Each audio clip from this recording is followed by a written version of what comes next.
muito mais interessantes e eventualmente trajetórias que sejam aquilo que vocês querem para as vidas de vocês. Não são as dificuldades que a gente tem na nossa vida, em casa, que nos impedem. O que nos impede é quando a gente não consegue sonhar, quando a gente não consegue ultrapassar aquilo que é o nosso pequeno entorno. Então acreditem em vocês, na oportunidade que vocês vão criar para vocês mesmos. Isso é mais importante, qualquer que seja a situação, qualquer que seja o lugar onde vocês vivam e quaisquer que sejam as dificuldades. Bom, me pediram para falar um pouco sobre a questão da ciência e a participação dos negros afrodescendentes na ciência, ressaltando um pouquinho a nossa situação aqui no Brasil. Né? Vocês sabem quem é esse sujeito? Pitágoras. Quem sabe quem foi Pitágoras? Levanta o braço. Pitágoras. Já ouviram falar do teorema de Pitágoras? Lembram? Catetos, quadrado, a hipotenusa, né? A soma dos catetos, né? Enfim, está ali embaixo. A2 mais B2 é igual a C2, ou pode ser o contrário também. C2 é igual a B2. Significa que aquelas duas partes menores, né? Vezes 2, ou seja, o quadrado vezes ela própria, elas sempre vão, obviamente, num triângulo que tem o quê? Isso, e o ângulo reto, né? Principalmente, vão sempre dar esse resultado. E também tem ali, eu coloquei ali embaixo, né, uma imagem de um pedacinho das teclas do piano, do teclado. Supostamente também Pitágoras foi o inventor, o descobridor, né, de que o som dó, ré, mi, fá, sol, lá, si, dó. Esses intervalos, sempre que era o contrário, né, dó, si, lá, sol, fá, mi, ré, dó. Na Grécia Antiga, ele descobriu que esses intervalos eram os mesmos que eles usavam na música. Mas esse cara sabido aprendeu isso onde? Ele tirou tudo da cabeça dele? Simplesmente ele acordou um dia, peraí, eu vou inventar uma regra que vai medir todos os ângulos retos, eu vou inventar uma coisa que vai ser muito útil para a gente fazer as combinações de intervalo, para a gente entender a nossa música, eu vou inventar uma coisa que depois vai dar na geometria, nós vamos conseguir medir tudo. Simplesmente assim ele tirou isso da cachola? Não. Não? Como você sabe? Tá certo. Onde ele aprendeu isso tudo? Geometria, aritmética, astronomia, é pouco, tem mais. Eu coloquei os 3 pontinhos lá. Onde ele aprendeu a ser sabido assim? Na faculdade. Na faculdade? Não tinha faculdade como a gente pensa, né? Mas estava ali no embrião, como o ovo ali, estava ali, né? As associações, os lugares já havia, mas não exatamente. Pitágoras nasceu nesse período aí, 500 anos antes de Cristo, para a gente ter uma ideia, né?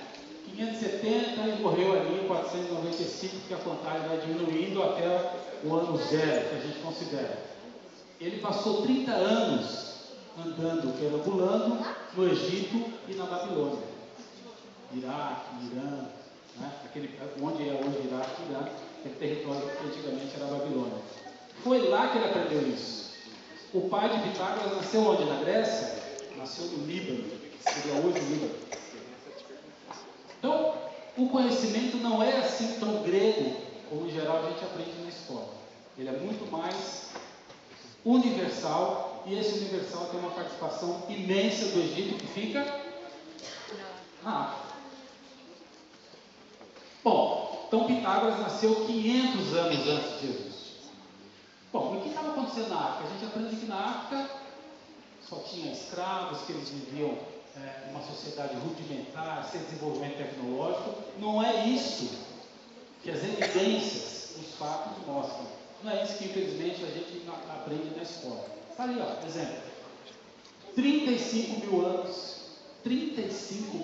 antes de Cristo, eles já sabiam o que eram números primos. Ali, ó, 11, 13, 17, né? Número que só divide e por último, né? Números primos. Com isso, com base nos números primos, é que nós fazemos o quê? As nossas senhas. As senhas do computador nada mais são do que potências, nada mais são desenvolvimento de números primos. É com base nisso que a gente faz a encriptação. Né? Eles já sabiam disso, ó. Com base no quê? No osso de Lebombo e de Xambo. Está lá. 305 mil anos antes de Cristo, os africanos já sabiam disso. Né? Nesse caso específico, a gente está falando de uma região onde hoje é a África do Sul, que foi mencionada aqui pelo Pedro. Né? Bom, universidade. Nós sabemos que a nossa universidade, onde aqui estamos, a Universidade de São Paulo, foi criada em 1934. É a primeira universidade do Brasil. Teve uma universidade que foi uma ficção, no Rio de Janeiro, mas não conta. Né? A universidade de verdade, a primeira do país é essa, onde vocês estão, onde estamos, que é a Universidade de São Paulo, 1934. Pois bem, na África já existia universidade desde esse período todo. 1970, no século XII, no século XVI, e também a gente já sabe que antes de que os europeus desenvolvessem a técnica da cesariana, por exemplo, já há registro de que no século XIX, 1800, os africanos já faziam cesárea com frutas, com levedo, com ervas e com a mistura desses ingredientes naturais. Eles conseguiam fazer com que a mulher adormecesse e faziam cirurgia. Né? E também nós temos aí a chamada primeira cientista mulher, com mais de 14 séculos, que foi exatamente uma mulher egípcia. Então, até uma anedota que se diz na internet da ciência, que nenhuma civilização tratou a mulher com tanto respeito quanto a civilização egípcia. Sobretudo a se verificar por aquilo que elas poderiam fazer e elas faziam. Infelizmente, a gente não tem muito disso disponível em português. Então, os professores que querem se inteirar disso, tem que ler inglês no mínimo, ou espanhol. Mas a coisa está mudando. Se vocês, por exemplo, pegarem esse primeiro livro, professores, Matemática Africana, vocês vão descobrir coisas, vão ficar maravilhados com o que os africanos já eram capazes de saber, e muito do que, inclusive, foi surrupiado e hoje é tratado como descoberta ocidental. Leia-se, europeia. Não é verdade. Tá? Isso é com base em fato, não é opinião, eu acho, alguém acha. Não, isso é com base em fato, em evidência empírica. Assim como tem isso aqui que é de madeira. Tá? O segundo livro vai falar sobre as questões da medicina, que também muitas foram apropriadas. Como que Galileu pôde pensar e descobrir o movimento da Terra em torno do Sol? Também com base no nada, ele foi estudar e aprender onde essas informações, para ele poder dar um salto. Ele foi estudar o conhecimento egípcio e babilônico. Isso, em geral, a gente não aprende nos nossos livros. Né? E, por último, ali, o terceiro livro fala sobre conhecimento das ciências, de um modo geral, no continente africano, já que a África não é um país, é um continente. Tá?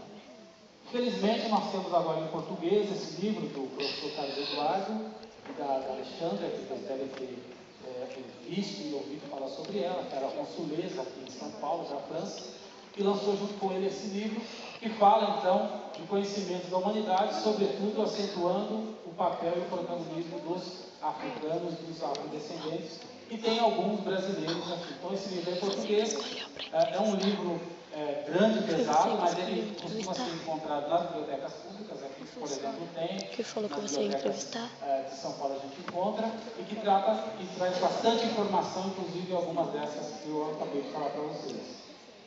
Exemplos de negros e negras brasileiros que praticamente a gente desconhece aqui no Rio de hoje. O próprio Rebouças, que é um dos fundadores da Escola Politécnica, ou seja, da Engenharia aqui da USP. Né? Virgínia Pituto, Edina, Oswaldo, Sebastião, enfim, há vários e várias grandes cientistas que têm contribuído muito para a ciência brasileira. A gente sabe, por exemplo, que o Oswaldo Luiz, que é professor de Alicante, só ele sozinho tem 31 patentes de química. Só ele sozinho. 31 patentes. E é um professor relativamente jovem, ainda bastante produtivo. A gente tem a Viviane, que trabalha agora na Holanda, com petróleo, brasileira, de Salvador, se não estou enganado.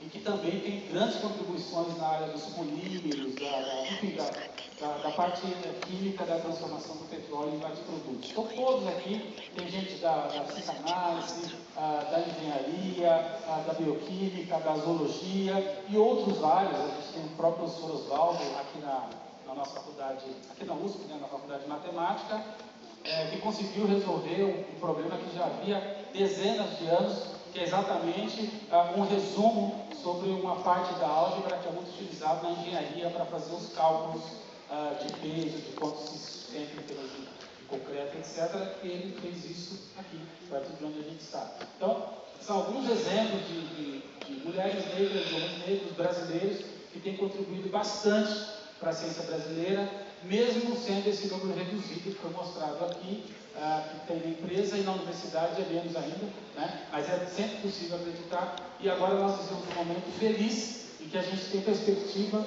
de aumentar, sobretudo quando a gente olha esses dados. Então a gente tinha 10 anos, né? Pensando que a estatística sempre é um pouco atrasada, mas se a gente compara de 2004 para 2014, a gente vê que houve melhora.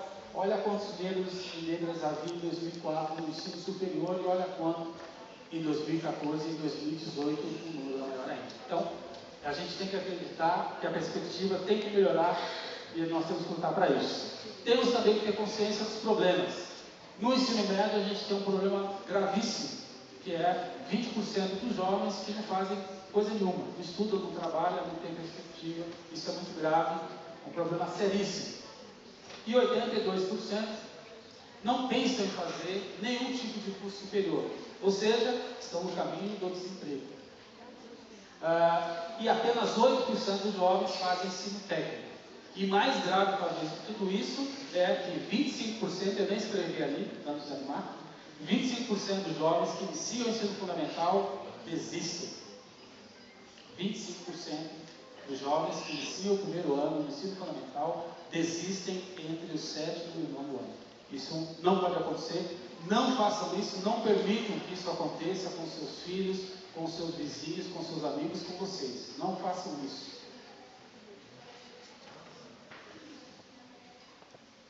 E o rap e o end vai depender dos caminhos que nós traçamos, né? As escolhas que nós fizemos e a luta que nós nos embrenhamos, e pode ter certeza que do nosso lado aqui nós estaremos muito, muito ansiosos para receber vocês, aqueles que já estão terminando o ensino médio, e os professores, como eu, estava sentado aí com vocês, e que depois resolvi fazer mestrado, doutorado e ser professor na universidade, também a porta está aberta da nossa perspectiva. Então, muito obrigado, grande prazer falar com vocês.